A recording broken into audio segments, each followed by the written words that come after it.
3 वर्षापासून सक्षम टाटेचा आणि माझं प्रेमसंबंध होते.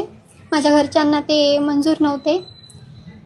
त्यासाठी त्यांनी त्याचा असा घात केला. कुणी काल कुणी त्याच्यावर म्हणजे वार केला? माझे वडील गजानन मामेडवार आणि माझे 2 भाऊ हिमेश मामेडवार आणि साहिल मामेडवार.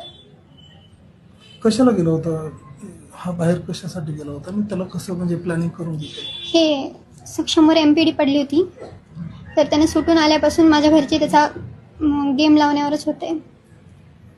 म्हणजे मला धमकी देत होते की त्याला मारून टाकणार आणि त्याला गोड बोलून त्याला भेटून नशा वगैरे करू घालून मारलं त्याला. त्यानं त्याच्यावर 3 गोळ्या झाडल्या तरी त्याला काही झाले नाही. तेव्हा त्याच्या डोक्यात फरशी वगैरे टाकून मारलं त्याला. हा विरोध नेमका कशामुळे? आमचं प्रेम होतं आणि माझ्या पप्पांना मंजूर नव्हतं. कशामुळे? कास्टमुळे. तू दुसरं कोणाही सोबत बोल, मी करून देतो तुझं लग्न, असं बोलले होते ते मला. आणि त्यांच्या अगोदरही काही दुश्मनी होती वाटते, पण अगोदर ते चांगले मित्र होते.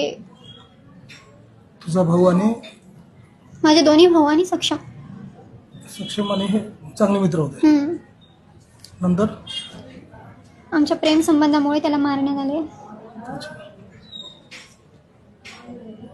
तुझी काय आता तुला काय म्हणजे काय तुझी भावना काय आता नेमकी? माझी भावना काहीच नाही, बस आम्हाला न्याय मिळाला पाहिजे. आरोपींना शिक्षा होईल. आरोपींना शिक्षा व्हायलाच पाहिजे. काय शिक्षा व्हायला पाहिजे? फाशी. बरं, तुझ्या वडिलांनी भावांनी सक्षमला मारले, प्रेम कमी होणार आहे? नाही, मी लग्न करेल सक्षम सोबत.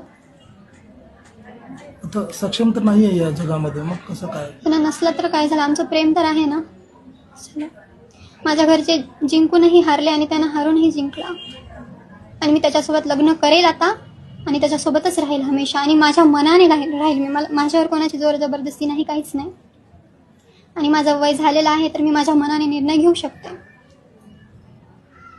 पुढचं भविष्य तुझं इथेच राहायचं का कुठं? इथेच राहायचंय आणि सक्षमचीच बनून राहायचंय. पण इथले तुला मंजूर करतील काय? करतील. इथल्या घरच्यांचं काय म्हणणं आहे?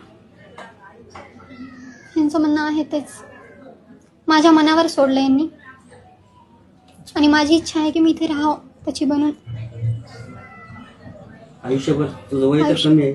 काही होत नाही. बोल. मला राहायचं होतं त्याच्यासोबत. काय झालं, त्याच्यासोबत राहायला भेटलं नाही तर, पण इथे तर राहील ना त्याच्या घरामध्ये सर्वांसोबत.